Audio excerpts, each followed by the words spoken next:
রাম নারায়ণ রাম, রাম নারায়ণ রাম, রাম নারায়ণ রাম। বেদ অর্থাৎ জ্ঞান হলো সমাজের ভিত্তি।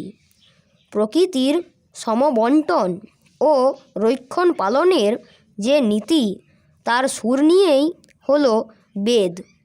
সুতরাং বেদের শিক্ষাই হলো সম অধিকারের শিক্ষা।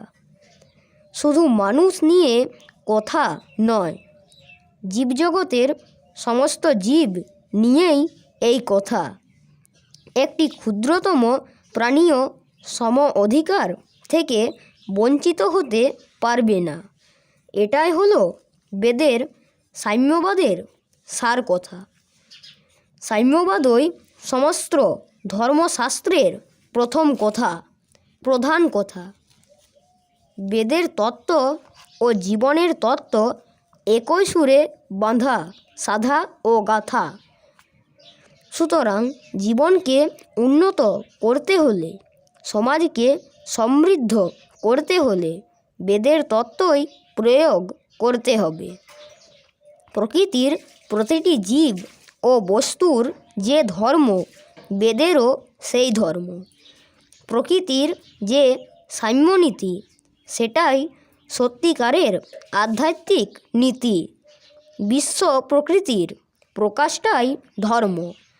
ধর্মে তাই কোনো কল্পনা বা রহস্যের কথা নেই, কোনো অজানার কথা নেই। ধর্ম হচ্ছে জ্ঞান ও সত্যের অনুশীলন। ভগবান আছে কি নেই সে বিষয়ে বেদ কোনো কথাই বলেনি। ভগবান শব্দটি আদি বেদে নেই, দেবতা কথাটি বেদে আছে। প্রকৃতির যেসব সহজাত গুণ সবার মাঝেই বিদ্যমান, সেই গুণগুলোকে যিনি স্বচ্ছভাবে নিজের মাঝে বিকশিত করে দেখিয়ে দেন, এটাই ঠিক, এটাই সত্য, এটাই নিত্য বস্তু, তিনি দেবতা। জ্ঞানের আলো যিনি দান করেন, তিনি দেবতা। যার ভেতর দিয়ে বিরাটের সুর প্রকাশিত, বিরাটের রূপ প্রস্ফুটিত, সর্বগুণে গুণান্বিত যিনি, তিনি দেবতা। বিশ্বের চরমতম শক্তির পরমতম প্রকাশ যার মাঝে, তিনি দেবতার স্তরে। দেবতা মঠ মন্দিরে নেই, তাকে খুঁজতে স্বর্গে যেতে হবে না। দেবতা রয়েছেন যার যার হৃদি মন্দিরে, আমাদের অন্তরের সুরে। মন ও মুখকে যে এক করতে পারবে, সেই দেবতাকে জানতে পারবে। প্রকৃতির প্রতিটি জীবে, প্রতিটি বস্তুতে, প্রতিটি স্থানে, প্রতিটি বিষয়ের মধ্যেই দেবতার দেবত্ব প্রকাশিত। ভালো করে একটু পর্যবেক্ষণ করলে সর্বত্রই দেবতার পূর্ণরূপ খুঁজে পাওয়া যাবে। বিরাটকে জানার পথ মোটেই কঠিন নয়। যার সৃষ্টির ভেতর সব কিছু নিখুঁতভাবে, সহজ সরলভাবে সুসজ্জিত রয়েছে, তাকে পাবার পথ জটিল হবে কেন? ভগবানকে যারা বোঝেননি, জানেননি, তারাই পথকে জটিল করে ফেলেছেন। ক্ষুধা তৃষ্ণা ভেতর থেকেই জাগে, কাউকে বলে দিতে হয় না। ভগবত প্রেমও যার যার ভেতর থেকেই জাগে। সত্যিকারের যে ভগবত সত্তা, তা রয়েছে প্রত্যক্ষতার মাঝে, সহজ সরল জীবনযাপনের ভেতরে। ভগবত সত্তা আমাদের যার যার নিজস্ব সত্তার সাথেই জড়িয়ে আছে। প্রতিটি জীবই সৃষ্টির প্রতীক।